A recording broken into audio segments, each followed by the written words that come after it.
Oh, glória. Aleluia. Aleluia. Queridos, um prazer poder estar com vocês nessa noite. Obrigado, Tiago, pelo convite. E é uma honra para mim poder estar com vocês. Eu sou membro dessa igreja, talvez você nem saiba disso, porque eu sou o membro talvez mais ausente da igreja por causa do nível de envolvimento no ministério e das programações. Mas desde março desse ano que nós estamos congregando aqui na igreja. Os filhos vieram primeiro, depois arrastaram a mim e a Adrina, essa jovem que está sentada aqui à frente, minha digníssima esposa. Então, bom demais poder estar com vocês. Eu pensei no que nós poderíamos conversar nessa noite. Confesso para vocês que pensei mesmo. E aí no meu coração veio aquela vontade de falar sobre família, porque eu gosto tanto. Eu me sinto tão bem, tão à vontade. Mas não quero lhe desanimar. Não era isso. Não era isso para esse dia. Mas eu tinha muita vontade, porque família é uma ideia de Deus. É tão bom falar sobre isso. Se a família vai bem, a igreja vai bem. Não é assim? E ainda mais aqui nesse lugar. Um lugar que nós fomos alcançados, um lugar que nós fomos ajudados. Foi através de Tadeu e Rita que nós fomos muito ajudados nessa área de família. Como foi bom isso. Ele dedicava a vida dele para estar nos explicando as coisas que a gente não sabia ainda. Olha que coisa boa. E agora eu estou explicando às pessoas as coisas que eles não sabem ainda. Amém? Então é isso, queridos. A gente vai aprendendo e passando para as pessoas. E esse é um tempo diferente para a nossa vida e para a vida dessa igreja. Quantos estavam aqui o final de semana passado? Rapaz, que final de semana intenso, né? Formatura, aniversário da igreja, transição pastoral, tanta coisa acontecendo, foi bom demais. Mas sabe, a gente poderia aproveitar isso para definir esse tempo também como um tempo marco para transições na nossa vida. E isso é muito positivo, porque a gente está próximo de uma época que já se faz isso naturalmente, que é a virada do ano. Eu sei que vocês não fazem isso, talvez só eu que morava lá em João Pessoa, que fazia promessas para o próximo ano. E aí alguém tinha dito assim, quer ver ficar sério é se você anotar, porque aí você vai poder estar olhando aquilo que você prometeu. Agora eu nunca vi ninguém chegar para mim para dizer, rapaz, eu fiz as promessas e cumpri. Eu não sei por quê. Que dificuldade é essa? Não é assim? Só eu não? É. Quer ver uma? Esse ano eu vou perder peso. Aí o que acontece? Tu engorda. Faz exatamente o contrário do que você tinha prometido a você mesmo. Então nós precisamos, nessas mudanças, definir algumas coisas e se posicionar. Porque só definir, só escrever num papel, só colocar na porta do guarda-roupa para ver todo dia, não resolve. Que isso não é mandinga. Eita! Tem que fazer alguma coisa. Então vamos aproveitar esse tempo de transição da igreja e vamos provocar transições na nossa vida.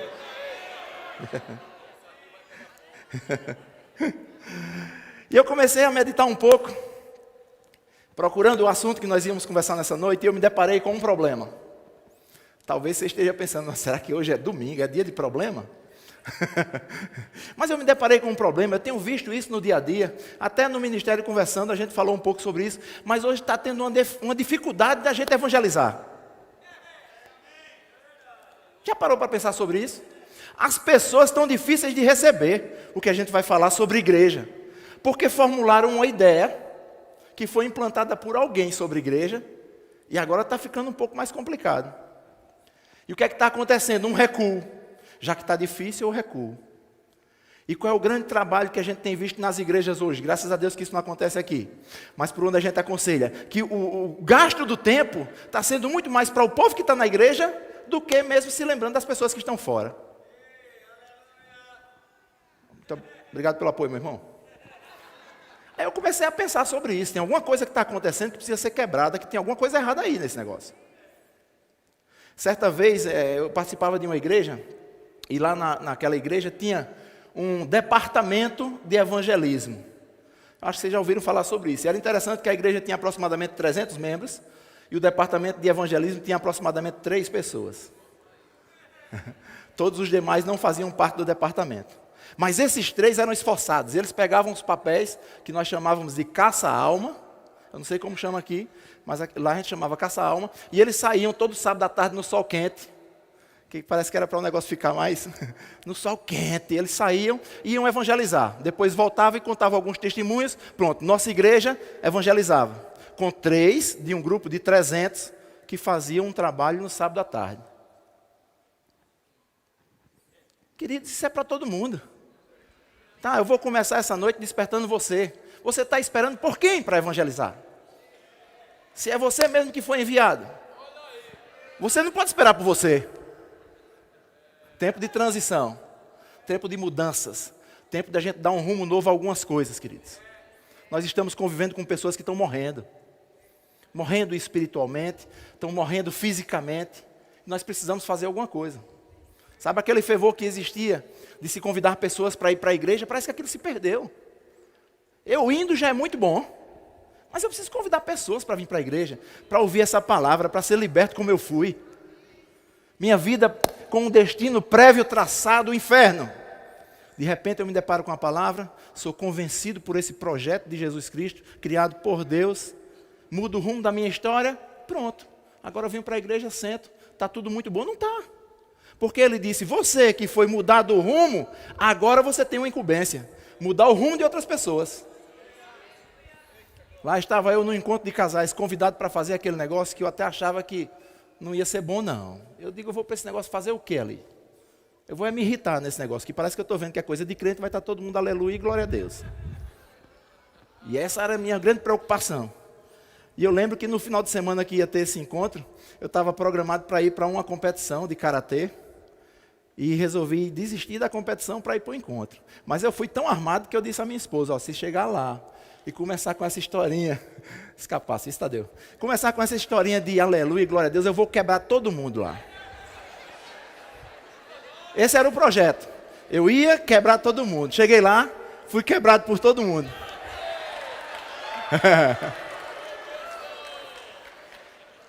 O que nós precisamos fazer, queridos, para mudar essa história? É esse tempo agora. É esse tempo. Vamos aproveitar essa transição da igreja e vamos começar a mudar a nossa história também na igreja. Fazer as mesmas coisas vai gerar o mesmo resultado.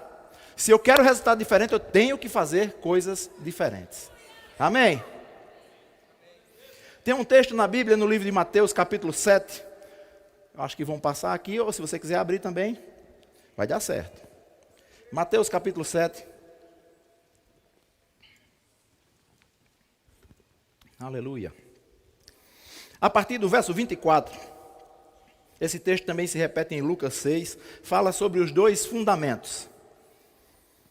Você abriu, agora olha para mim, e eu vou te contar a história. Aí você vai marcar aí essa página para depois você ler e saber que o que eu estou falando é exatamente o que está aí. Esse texto fala sobre uma pessoa chamada prudente e sobre uma outra pessoa chamada insensata, sem senso, sem juízo. Aí diz que o prudente pegou a casa dele e construiu em cima de uma rocha. E o insensato pegou a casa dele e construiu na areia. Ok? Essas casas compraram o material da construção no mesmo lugar. Era o mesmo material, o mesmo tijolo de 8 furos, tudo direitinho, igual, idêntico. A diferença não era a casa, a diferença era o solo embaixo. E aí o que aconteceu? A mesma chuva, vento e rios que bateram sobre aquela casa, bateu também sobre essa ficou em pé. A do prudente e a do insensato não ficou em pé. Caiu. Por quê? Por causa do lugar onde ela estava construída. Ok? E aí a minha pergunta é, o problema talvez não seja exatamente onde nós estamos construindo a nossa casa, mas seja como nós estamos construindo a nossa casa. Amém? E aí eu busquei inspiração, para falar sobre isso. Eu preciso falar em como construir casa. Aí talvez você pense, ele foi atrás de um livro de engenharia, mas não fui. Eu fui atrás de uma história infantil. E eu fui na história dos 3 porquinhos. O departamento infantil desceu agora. Viu? Eu fui atrás da história dos 3 porquinhos. E eu fiquei fascinado, porque eu fui atrás da história na íntegra. Vocês conhecem essa história? Talvez de ouvir falar, ou nem lembra mais quando leram para vocês lá atrás, mas tem detalhes nessa história que vale a pena dar uma lidazinha novamente. E eu li a história todinha lá, dos 3 porquinhos. Sabe o que aconteceu? 3 porquinhos se resolveram morar só, conversaram com a mãe e disseram, olha mãe, a gente vai embora, procurar um lugar para a gente morar só. E a mãe disse, beleza, chegou no tempo, vocês já estão crescidos, Tá ótimo isso aí. Vocês podem ir. Agora, eu vou dar uma instrução. Eu vou dar uma instrução. Tenham cuidado, porque tem um tal de um lobo, e ele é mau. Lobo mau. Lembram dele? Tenham cuidado com esse lobo mau aí. Ok. E eles saíram e acharam um lugar que era o mesmo terreno para todos três. E a diferença aí não era mais o terreno, mas era o que eles estavam construindo sobre esse terreno. E o texto é bem interessante, eu vou ler esse pedaço para vocês. O porquinho, eu acho que o que vão dizer depois? Rapaz, o cara foi ler a história dos 3 porquinhos domingo à noite. Tenha calma, a gente chega lá. O porquinho mais novo, que só pensava em brincar e não levava nada a sério, fez a sua casa muito rapidamente usando palha. O porquinho do meio era ansioso demais e fez a sua casa usando madeira. O porquinho mais velho, o mais experiente, mais ajuizado, ele era prudente, lembrou do que sua mãe tinha dito, lembrou da instrução e disse: vou construir a minha casa de tijolo. Tá legal ver a fisionomia de vocês daqui de cima. Queria bater uma foto e te mostrar depois. Aí o que aconteceu? O lobo mau apareceu, e ele foi lá naquela primeira casinha feita de palha, e disse: opa, tem comida aí para mim e tal. Aí começou a soprar, e ele soprou, derrubou aquela casinha, o porquinho rapidamente correu para a casa do vizinho, que era o que tinha feito de madeira. E aí o lobo vai para aquela segunda casa, sopra novamente, derruba aquela casa de madeira, os 2 porquinhos, correm para a casa feita de tijolo. E agora o lobo tenta e não consegue, porque tinha ali um prudente construtor.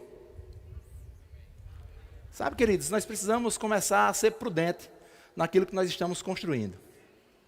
Naquilo que nós estamos construindo para Deus, naquilo que nós estamos construindo para a nossa família, para a nossa vida pessoal. Nós precisamos ser prudentes. Sabe que a história não termina aí? Parece que acaba aí. Eu acho que esse finalzinho você não lembra não, mas eu vou te dizer como foi o final. Disse que o lobo olhou assim, não conseguiu derrubar a casa. Aí ele disse: então eu vou fazer o seguinte, eu vou subir nessa casa, eu vou entrar pela chaminé e eu pego eles lá dentro. Só que o porquinho prudente já tinha colocado o fogão embaixo da chaminé, com uma bacia muito grande, com água fervendo. E quando o lobo mau bateu ali dentro, se queimou, e o texto diz: queimou o rabo. O lobo mau tem rabo, né? Claro. Queimou o rabo e sumiu. Aí o final do texto diz assim: e nunca mais se ouviu falar sobre esse lobo. A prudência da nossa vida vai fazer com que coisas que aconteciam com facilidade antigamente nunca mais se escute falar sobre você.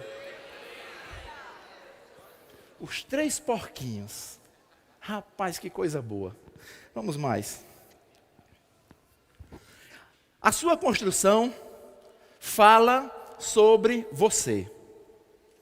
Você viu que o primeiro, ele era leviano, era na leveza. O negócio dele era outra coisa. Eu queria brincar, não quero saber disso aqui não, faço de qualquer jeito, leviano. Às vezes, nós estamos comparados com esse primeiro porquinho, sendo leviano. Como? Eu vou para a igreja, se eu chegar atrasado, me perdoe se você chegou atrasado, você tem suas razões, e se você não tem, isso é para você. Mas eu vou chegar qualquer hora. Ei, isso é casa de palha, viu? Cuidado com o lobo mau. Leviano, levava as coisas com leveza, sem muito interesse. Para que ler tanta Bíblia? Para que orar tanto? Isso é casa de palha, queridos. Esse é um tempo de provocarmos transições dentro de nós. O segundo porquinho, ansioso demais, o homem estressado. E eu estava lendo alguns textos sobre ansiedade, e eu vou falar um pouco sobre isso, mas daqui a pouco. E é impressionante isso. E o terceiro porquinho era o prudente, e aí eu digo para você, falava sobre você mesmo, isso, você que é prudente, você que é cuidadoso, você que sabe que há uma necessidade de orar, independente do culto de oração, porque é insuficiente. Culto é insuficiente para te manter, queridos. O que te mantém é o que você faz em secreto. O que nos mantém é o que nós fazemos em casa, quando ninguém está vendo. Esse é o prudente. Leitura da Bíblia, e qual o problema se o pregador resolver ler 10 versículos seguidos? Para quem tem problema, vai dizer assim, precisa ler isso tudo. Isso é falta de habilidade. Se ele fosse um cara habilidoso, ele só lia um versículo e ele conseguia desenrolar toda a pregação. Não, isso é falta de costume com a leitura. Por falar em costume com a leitura, eu quero dar uma pausa para falar um pouco para vocês sobre esses livretos que tem lá na livraria e vocês podem adquirir. Por que foi que eu trouxe esses livretos? Primeiro porque esse aqui foi um que eu já li várias vezes e recentemente li novamente, e talvez tenha me ajudado um pouco na inspiração do que eu estou falando para vocês. Esse livreto é Lançando Suas Ansiedades sobre o Senhor. Aí eu peguei outros aqui como exemplo. Está aqui, ó. A Chave para o Sobrenatural, Fale a Verdade, Como Andar em Amor. Mas sabe por que eu trouxe esses livrinhos pequenos? Porque eu me lembrei de uma fase da minha vida, e graças a Deus que eu já superei essa fase, que eu tinha problemas com leitura, rapaz. Quando eu estudava no colégio, tinha uma matéria, não lembro se era literatura ou era português, que obrigava a gente a ler livros. E você tinha que comprovar a leitura desses livros depois com resumo. E eu lembro que teve um ano que o primeiro semestre o nosso livro era Olhai os lírios dos campos. Eu não sei quem de vocês já leu esse livro ou conhece, mas até novela já virou. O livro era mais ou menos dessa grossura. Dependendo da sua Bíblia perde para aquele livro no volume de página. Quando eu olhava o livro assim, me dava um desespero. E eu fui criando um trauma dentro de mim. Depois eu consegui me libertar desse trauma. Então eu estou falando para você hoje que porventura está aqui e tem trauma de leitura. Começa por aqui, ó. Sabe como a gente chama esse livro? De bolso. Porque os outros não cabem, esse aqui cabe no seu bolso. Sabe quanto tempo eu demorei para ler esse livro aqui? 10 minutos. 10 minutos. Começa por aqui. Daqui a pouco você chega nos lírios dos campos. Amém? Então aí, ó, na livraria, tem muitos livretos como esse que pode salvar a sua vida. Então se há um trauma, quebra esse trauma. Como? Começa devagar com essas leituras, depois tem uns médios, depois tem os enormes, e você vai ler tudo e vai ser edificado. Amém? Essa era a pausa. Vamos voltar à sua construção. Fala sobre quem você é. Sabe o que é falar sobre quem você é? Fama. Olha para a pessoa que está do seu lado e diz, você tem uma fama, viu?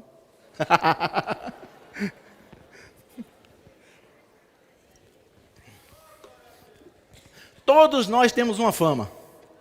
Até se você resolver se esconder para não ter fama, você vai ter fama de quem se esconde.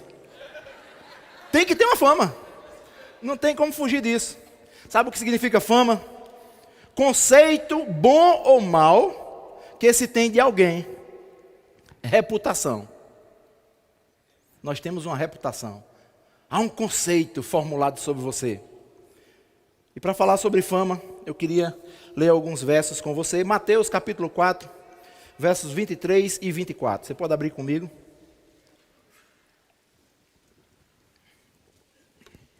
Teve um momento em casa que eu estava pensando que quando eu fosse falar sobre os porquinhos, eu ia dizer assim para você, que porquinho é você? Mas eu não vou dizer isso aqui, né? Mas que casa você está construindo, eu posso dizer.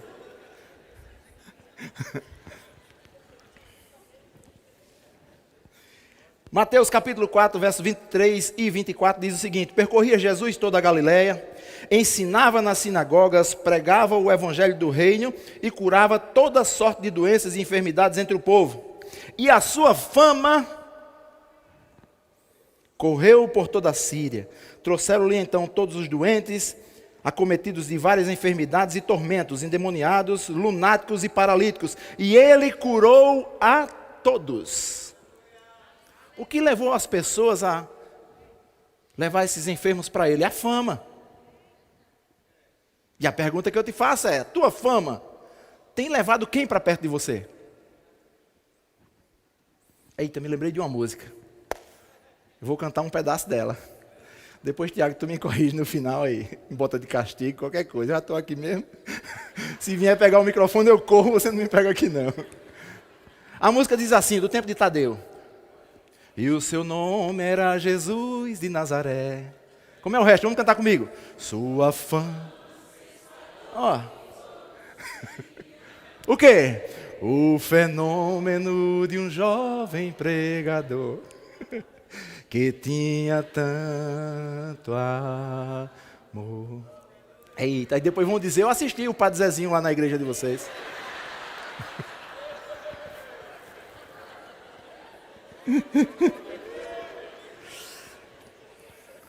Em Marcos 5, fala sobre aquela mulher do fluxo de sangue.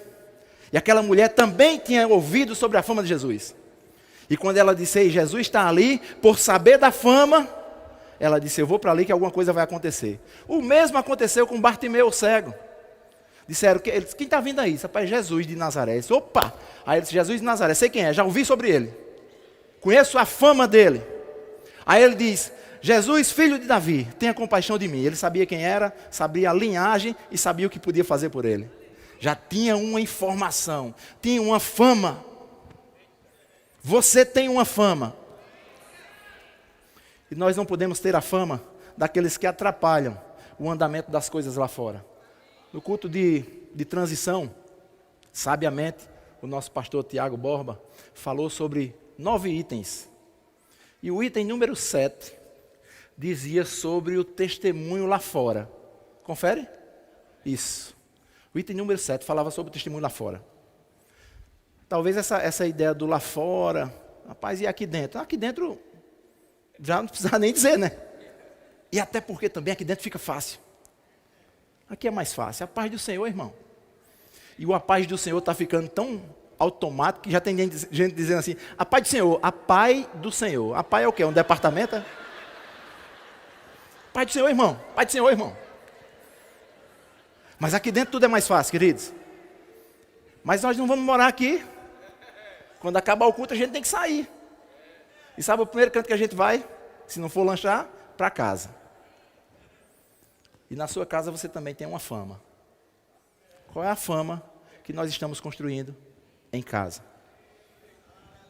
Os nossos filhos vão se basear na nossa fama para o futuro deles. Sua fama se espalhou e Campina Grande veio ver. A tua fama pode trazer pessoas para essa igreja. Olha para essa cadeira do teu lado que está vazia. Deixa eu te dizer uma coisa, a tua fama pode trazer a pessoa certa para sentar aí do seu lado. Aleluia. Aleluia. 1 Samuel capítulo 16. Por incrível que pareça, eu estou já terminando, viu? As minhas ministrações são assim, receba logo tudo que é bem ligeirinho.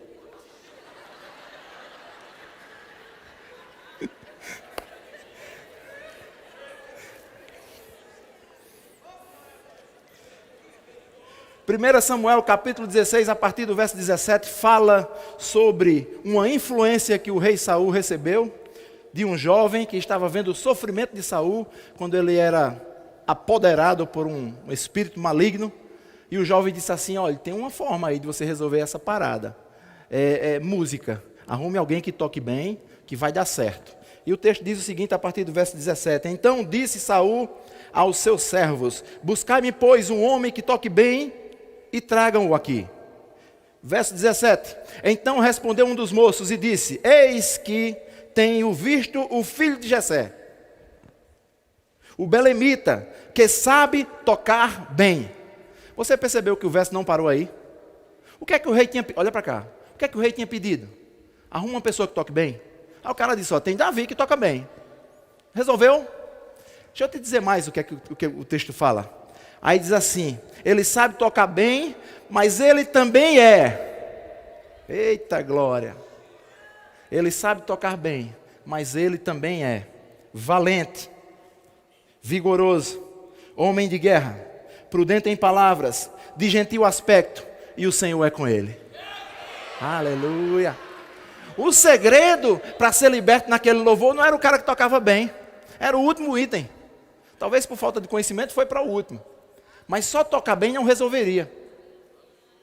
A necessidade do Senhor está com ele. A necessidade da unção. Então aqui é um exemplo para esse serviço. Mas eu posso, sem medo de errar, arredondar esse exemplo para qualquer serviço que você faz na igreja. Qualquer serviço que você faz na igreja. Só aquele serviço, só aquela habilidade de limpar bem um banheiro não é suficiente. Tem que ter unção para limpar banheiro. Eita.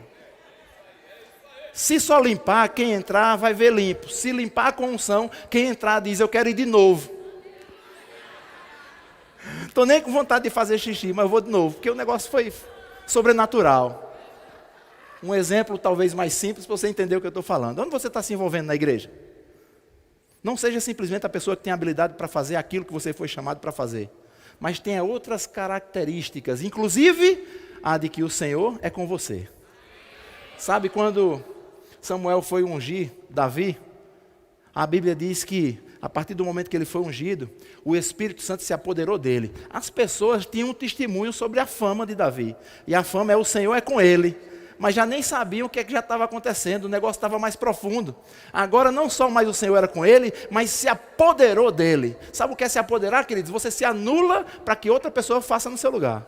As suas ações são as dele. As suas palavras são as dele. E a gente diz assim: o pessoal quer ser bem sucedido, faça o que Jesus faria nessa situação. Isso é deixar se apoderar dele. Deixar que ele tome a rédea da coisa. Aleluia. E sucedia que quando o espírito mau vinha sobre Davi, Davi tomava a harpa e a tocava com a sua mão. Olha que detalhe. E a tocava com a sua mão. Ou seja, havia unção naquilo que estava sendo feito. Depois diz assim: então Saul sentia alívio e se achava melhor, e o espírito mau se retirava dele. Nós temos que ser esse testemunho vivo também, de pessoas que não simplesmente têm habilidade para fazer o que faz, mas que, além da habilidade, tem características a mais. Inclusive, o Senhor é com você. Na igreja e fora da igreja também, claro. Porque nós não temos uma vida secular. Eu até sou um pouco contrário a esse termo. Quem usa, está tudo bem. Eu sou contrário porque quando você fala secular, é como se você estivesse tirando um pedaço de dentro de um todo. A minha vida é com Deus em todo. Ah, se eu sou um engenheiro, esse é o meu secular. Não, esse é um crente engenheiro. Não é um engenheiro crente, é um crente engenheiro. Amém? Vamos lá, deixa eu continuar aqui. Eu escrevi um negócio aqui que eu achei bonito depois que eu escrevi. Aí eu digo: eu vou deixar aqui para eu ler para eles, porque pode ser até que o pessoal ache bom demais e faça uma camisa e coloque na camisa esses dizeres. Nós não precisamos construir o que Deus diz que somos. Nós não precisamos construir o que Deus diz que nós somos. E sim, destruir o que impede a visibilidade do que Deus já falou sobre nós. Não, pareceu não. Isso, então esse é o nosso trabalho, queridos. Não tem nada que você vá construir para que as pessoas possam te observar. Você vai fazer essas coisas tão naturalmente, porque agora o Senhor é com você, que você não vai estar preocupado em produzir a sua fama. Você não precisa se preocupar em produzir a sua fama. A fama não é produzida por você por intenção. Amém? Porque pode ser que as pessoas olhem para você e dizem assim: é o seguinte, quando ele faz, ele tenta fazer bem demais para poder mostrar uma coisa que ele não é. Essa é a sua fama agora. O que devem dizer sobre você: rapaz, ele é tão natural, é tão bom ver o que ele faz, porque a gente vê que Deus está nisso, é natural. Essa é a tua fama, queridos. Você não precisa construir coisas, você precisa destruir coisas que estão impedindo que as pessoas vejam isso. E sabe que, em meio a essa busca desenfreada de construir coisas para ser visto, tem um problema que acontece, e que aconteceu lá com o porquinho número 2. Ansiedade. Ansiedade tem sido o maior problema na vida dos cristãos hoje.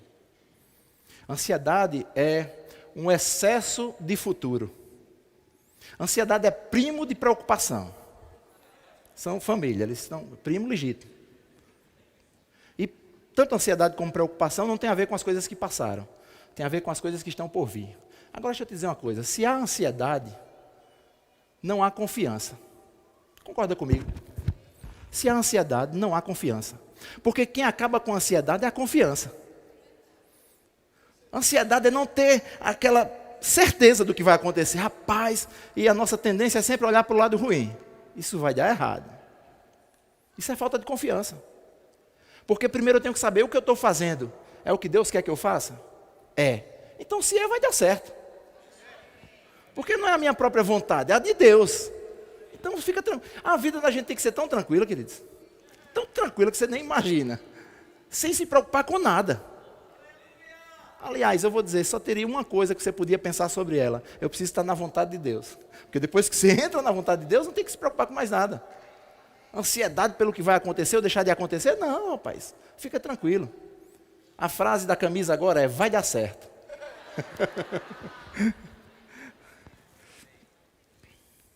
Não andeis ansiosos por coisa alguma. Em tudo, porém, sejam conhecidas diante de Deus as vossas petições, pela oração e pela súplica e com ações de graça. Sabe o que é isso? Se há um desejo, você apresenta a Deus e agradece que vai acontecer. Vá-se embora dormir. Ah, mas eu tenho que me preocupar, porque isso é normal, é da natureza humana. Não da nossa natureza agora. Preocupação não faz mais parte da nossa natureza. E eu vou te dizer mais uma coisa. Esse livro, Lançando Suas Ansiedades sobre o Senhor, fala que preocupação e ansiedade é pecado. Porque vai atrapalhar a tua vida e a falta de confiança.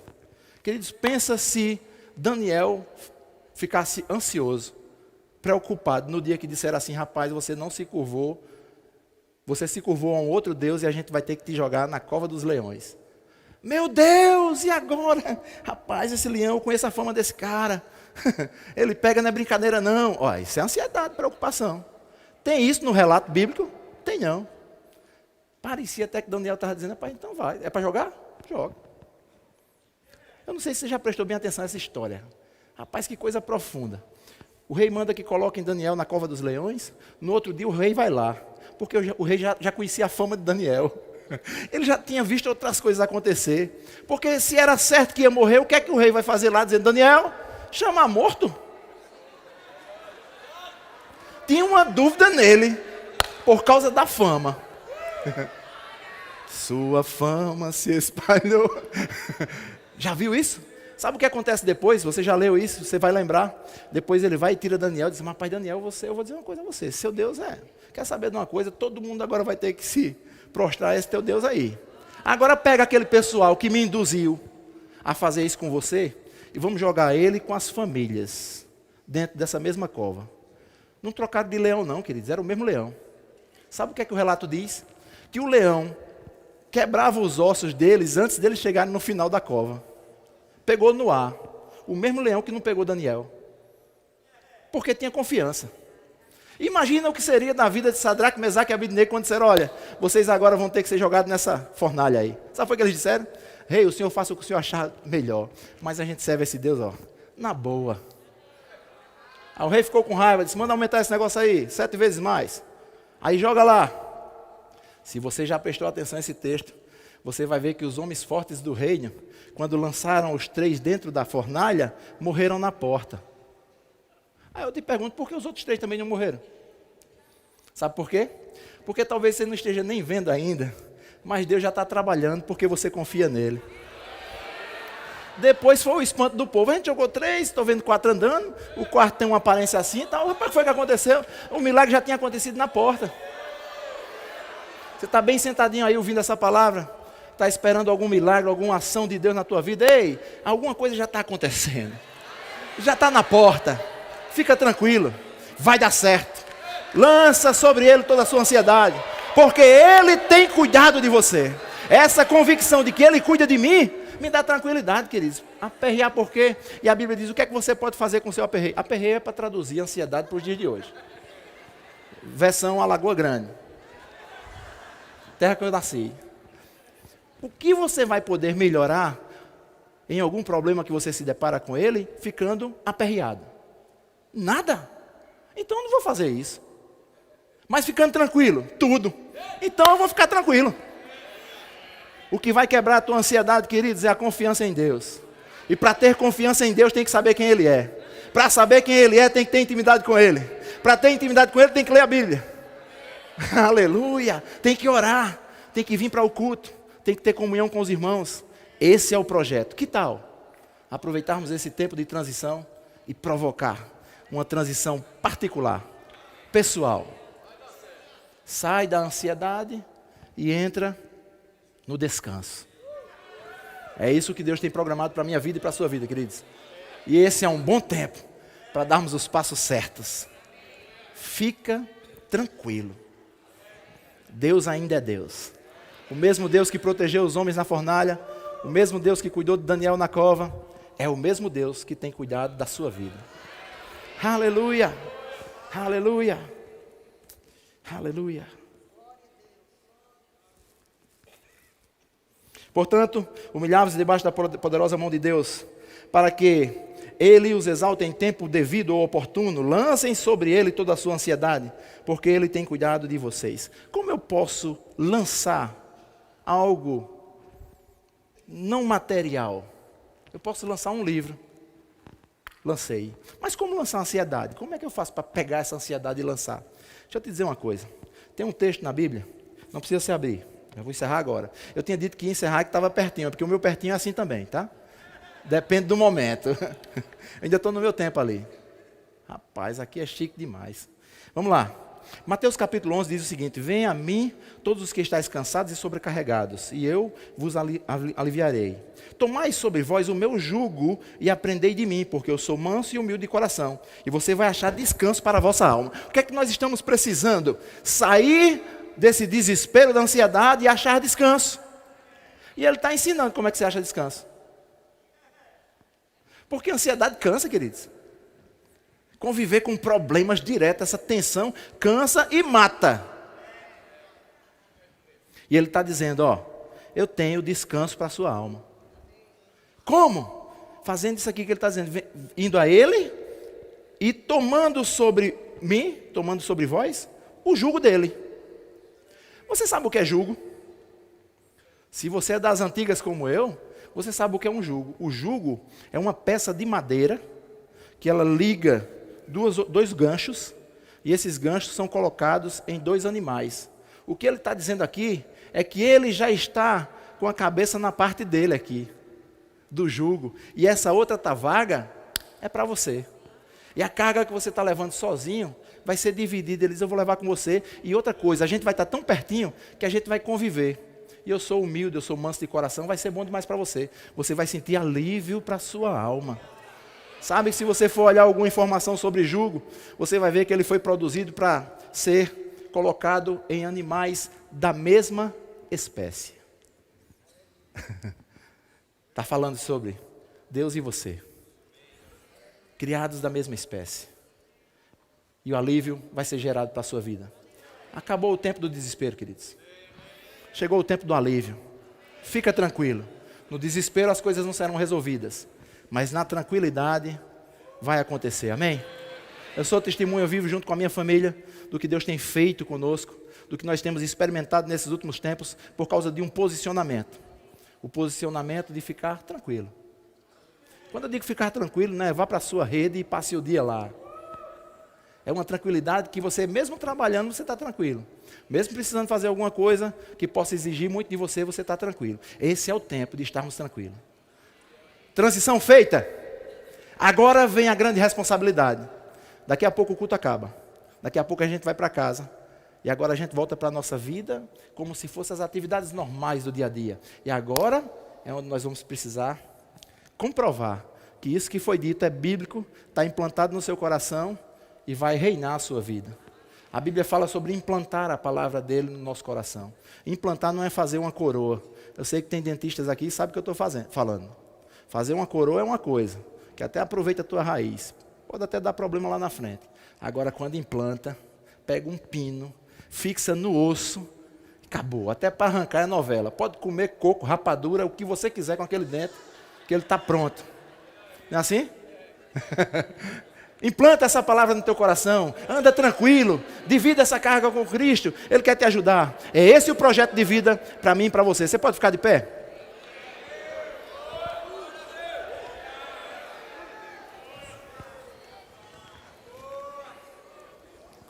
Fecha teus olhos. Aleluia. Obrigado, Senhor. Obrigado por essa noite. Obrigado porque as nossas razões, elas se rendem às razões da sua palavra. Nós sabemos o que é bom e a tua palavra é boa. Ela consegue nos alcançar em lugares que às vezes é tão difícil até a gente acessar. Mas você vai lá e arruma a bagunça. E nós nos sentimos nessa noite como aquele quartinho da casa, chamado antigamente de quartinho da bagunça, onde todas as coisas que iam quebrando a gente jogava lá. Mas obrigado, Pai, porque nessa noite você nos leva nesse quarto, e o que ainda pode se aproveitar, se aproveita, o que não pode se tira dali, mas esse quarto fica não mais o da bagunça, mas um quarto para ser utilizado. Nós queremos ser úteis no teu reino, Pai. Obrigado, Senhor. Obrigado pelo seu cuidado conosco. Nós nos sentimos nessa noite cuidado por você. Obrigado porque essa tranquilidade nós não podemos fazer nada para que ela chegue. Nenhum esforço de preocupação pode gerar essa tranquilidade. Mas em você nós podemos ter paz. E a tua paz não é como a do mundo. Você não dá como a paz do mundo. E a tua paz, ela excede todo entendimento. Obrigado, Senhor. Você pode continuar com seus olhos fechados? Eu quero falar para você que está aqui nessa noite e ainda não fez de Jesus Cristo o seu Senhor, o seu Salvador. Ainda não se rendeu a esse jugo. Vai lá. Ele quer dividir essa carga com você. Ele quer carregar essa carga junto com você. Sabe, isso é facilidade, queridos. Isso é benefício para a sua vida. Então, se você está nesse lugar e não fez de Jesus Cristo o seu Senhor, o seu Salvador, deixa eu te explicar uma coisa. Sabe o que é isso? É como se você estivesse fazendo uma viagem muito, muito comprida, sozinho dirigindo. Você começa a se sentir cansado demais dirigindo ali, dá sono, dói nas costas. Sabe o que Jesus está dizendo para você nessa noite? Deixa eu dirigir o carro da tua vida. Passa para o banco do passageiro e descansa. Isso é fazer de Jesus Cristo o Senhor da nossa vida, o nosso Salvador. Alguém? Dá um sinal com a tua mão.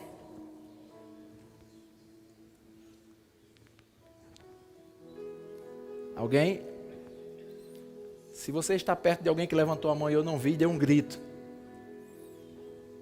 Sem gritos, vamos prosseguir. Se você já ouviu falar no tal do batismo no Espírito Santo, com a evidência de orar em outras línguas, e você até achou interessante, e você até ouviu um pouquinho, e disse, rapaz, que coisa é essa? Deixa eu te dizer o que é isso. Isso é como se você tivesse sido convocado para uma guerra. E aí você naquela raça de ir para aquela guerra, aí disseram assim, toma um canivete. Ele disse, rapaz, eu ia até sem canivete. Mas com canivete eu vou. No meio do caminho você se depara com o batismo no Espírito Santo, com a evidência de orar em línguas, e alguém tira o canivete da tua mão e coloca uma metralhadora. Eita, que as coisas vão ficar mais agilizadas. É isso. Batismo no Espírito Santo, com a evidência da oração em línguas. Alguém deseja isso? Essa é a sua noite.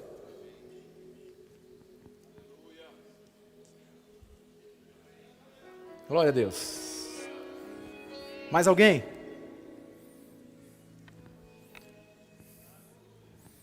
Vai ser mais fácil reconhecer esse descanso. Vai ser mais fácil se livrar da ansiedade, das preocupações. Quando a preocupação se levanta, aí você, oh, aleluia. É muito bom. Mais alguém? Essa é a sua noite, queridos. Essa é a sua noite.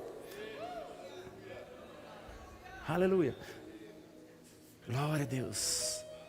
Glória a Deus. Se você está nesse lugar, está incomodado com alguma enfermidade, algo que está lhe tirando do sério, alguma coisa que não era para estar funcionando assim, deixa eu te dizer uma coisa.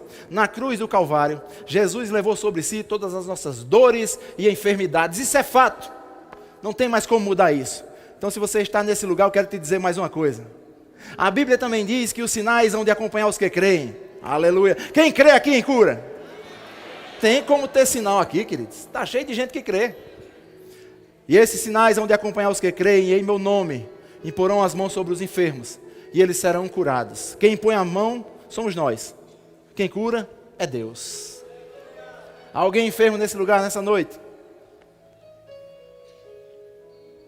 Eu queria pedir para que você que está aí próximo dela, por favor, se você crê, impõe as mãos sobre ela e ora. Mais alguém? Por favor, alguém aqui perto dela. Vocês podem ir lá, rapidinho, se movam aqui, ó, aqui no meio. Coloca as tuas mãos sobre ela, ora. Sabe, queridos, essa é uma noite de milagres. E você não precisa criar expectativa com o que vai acontecer com elas. Você precisa ter certeza que vai acontecer. Quem tem certeza não precisa da expectativa. Expectativa é para quem não tem certeza. Deus é o que cura. E assim será na vida dos nossos irmãos. Em nome de Jesus. Pessoal, obrigado pela atenção. Uma boa noite. Que Deus abençoe a vida de vocês.